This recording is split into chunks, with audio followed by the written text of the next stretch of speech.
আসসালামু আলাইকুম, সবাই কেমন আছেন? নতুন আরেকটি ভিডিও নিয়ে হাজির হলাম আপনাদের কাছে। আজকে এই বছরের প্রথম স্কুল খুললো, আজকে ফার্স্ট ডে স্কুলে। তো সাদমান সায়ান দুজনে স্কুল যাচ্ছে আজকে। সায়ান একটু অসুস্থ, তারপর স্কুল যাচ্ছে, ওর স্কুল টাইম আজকে কম হবে, সেজন্য নিয়ে গেছি। আজকে প্রথম দিন তাই নিয়ে গেলাম। তো এমনিতেই লেট করে যাচ্ছে আজকে, যেহেতু একটু অসুস্থ, তাই তো দেখতে পাচ্ছেন স্কুলে ঢুকছে ভিতরের দিকে। খুব সুন্দর করে স্কুলটিকে সাজানো হয়েছে, গেটের দিকে একদম লাল গালিচা বেছানো হয়েছে। সায়ন একটু ছবি তুলে নিচ্ছে এখানে, বাইরেও খুব সুন্দর করে গেটে সাজানো হয়েছে, তাই বললাম আমাকে একটু ছবি তুলে দাও। তো এখানে ছবি তুলে দিলাম। সবাই স্কুলে ঢুকছে, স্কুলে বিভিন্ন ধরনের প্রোগ্রাম হচ্ছে।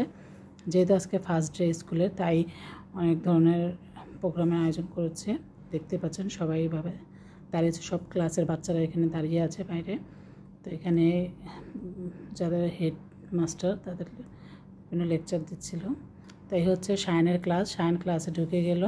তো সায়ন এখানে লাইনে দাঁড়ানো পড়েনি, তো ওকে ক্লাসে ঢুকিয়ে দিয়ে তারপর আমি বিভিন্ন প্রোগ্রামগুলো দেখলাম।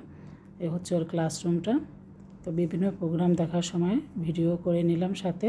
তো এখানে সাদমানও আছে, ওকে দেখা করলাম। এখানে বিভিন্ন ক্লাসের টিচারদের একসাথে দাঁড়া করানো হয়েছে এবং সবার সাথে পরিচয় করে দিচ্ছে। অনেক রকমের অনুষ্ঠানের আয়োজন করেছে এখানে।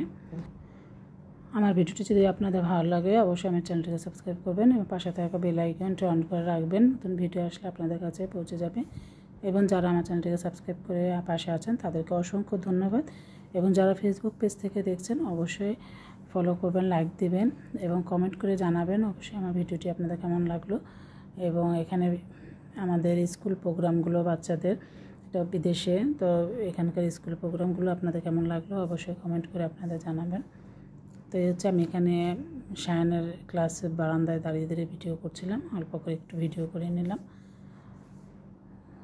তো ভালো থাকবেন, আবার নতুন করে ভিডিও নিয়ে হাজির হবো আপনাদের কাছে। পুরো ভিডিওটি দেখতে থাকুন, আশা করি ভিডিওটি আপনাদের কাছে ভালো লাগবে। আল্লাহ হাফেজ।